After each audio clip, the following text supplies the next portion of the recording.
A family is sitting in an intensive care unit, facing one of the hardest conversations of their lives.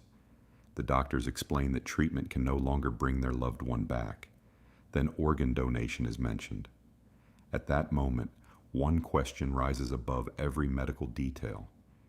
Is the person we love truly dead? Organ donation depends on public confidence in the answer. Families consent because they trust that vital organs will be recovered only after death has been established. This is known as the dead donor rule. It is a moral promise made to every patient and family. Brain death is one of the most difficult parts of this discussion. It is not a coma or a vegetative state. It is the irreversible loss of all functions of the entire brain, including the brainstem, determined through standardized medical procedures. Yet the body's appearance can be confusing. A ventilator may move the chest. The heart may beat for a time with medical support. Some hormonal or cellular activity may continue.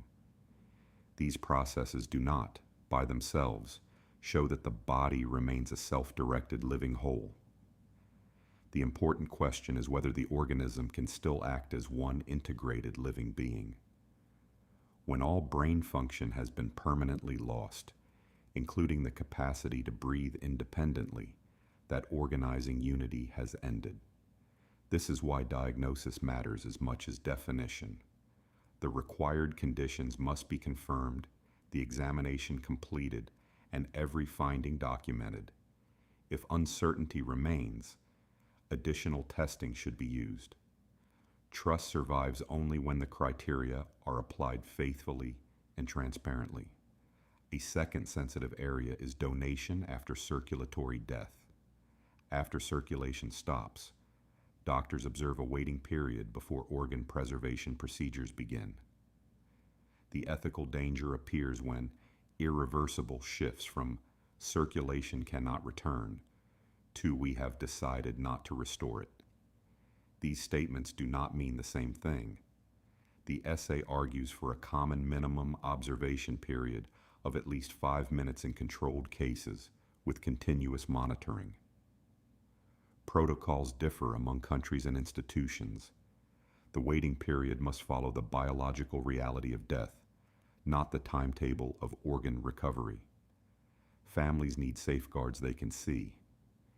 If a clinician, chaplain, or family member raises a serious and specific doubt, the process should pause. An independent physician should review the findings. Each step should be recorded and cases should undergo independent audit. No intervention intended to preserve organs should weaken patient care, hasten death, or restore circulation to the brain. A doctor might explain it to a family in these words. The tests show that all brain function, including the part controlling breathing, has permanently stopped. If a serious question is raised, we will pause and ask a second doctor to check again. Organ donation is never an obligation.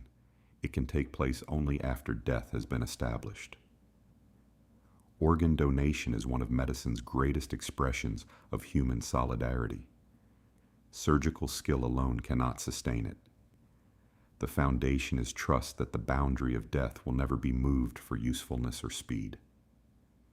Death must be established first. Only then should donation be discussed. When criteria are clear, uncertainty is taken seriously, and the process can be verified, organ donation remains a free and dignified gift from one human life to another. If you found this reflection helpful, please subscribe to the channel, like the video, and turn on notifications. Thank you for watching, and I hope you will join me for the next conversation.